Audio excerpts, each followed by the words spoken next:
أعوذ بالله من الشيطان الرجيم. بسم الله الرحمن الرحيم.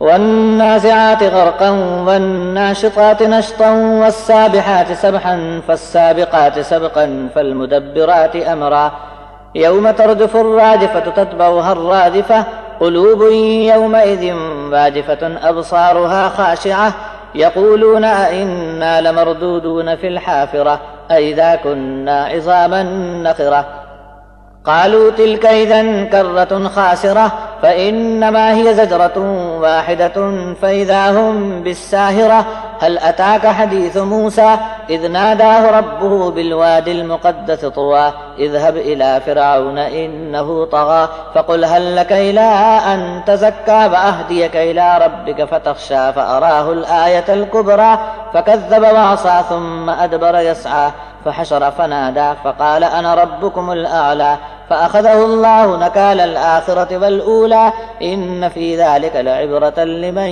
يخشى. آغاز اللہ کے نام سے، وہی رحمان ہے وہی رحیم ہے.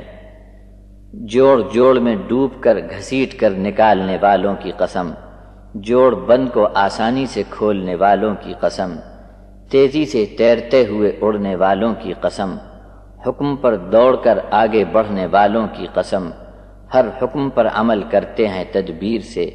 جس دن ایسا بھونچال آوے گا کہ ہر چیز لرزنے لگے گی، اس کے پیچھے مسلسل جھٹکے آتے رہیں گے. اس دن دل دھڑ دھڑ کانپ رہے ہوں گے، آنکھیں ہیبت سے خوفناک ہو جائیں گی. دنیا میں کہے جا رہے ہیں کہ کیا الٹے پاؤں ہماری واپسی ہوگی، کہ جب ہم کھوکھلی ہڈی کا چورا بن چکے ہوں گے تب بھی. کہتے ہیں کہ تب تو ایسی واپسی میں بہت ہی نقصان ہے. ایک ہی ہیبت ناک آواز میں ان سب کو جمع ہونا ہے. پس یکا یک میدان حشر میں سب کے سب جمع ہو جائیں گے کہ تم کو موسیٰ کا حال معلوم ہوا ہے، جبکہ ان کے رب نے طوا نام کی مقدس وادی میں ان کو آواز دی.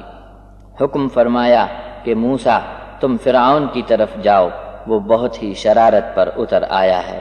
اس سے کہو کہ کیا تو پسند کرے گا کہ تجھے پاک صاف ہونے کی طرف رہنمائی ملے اور تجھے تیرے رب کی طرف سے راہ بتاؤں کہ اس کے خوف سے تیرا جی پگھل جاوے. بس پھر موسیٰ نے فرعون کو بڑی سے بڑی نشانی دکھائی، پھر بھی اس نے جھٹلایا اور گناہ پر ڈٹا رہا. پھر پیٹ پھیر کر بھاگا اور دلیری بتانے لگا. بڑا مجمع لگایا اور منادی کرا دی، چیخ کر بولا کہ تمہارا بڑا رب تو میں ہوں. پھر اللہ نے اسے دنیا اور آخرت کے عبرتناک سزا میں دھر لیا. جس کو اللہ کا خوف ہو اس کے لیے اس واقعے میں بڑی عبرت ہے.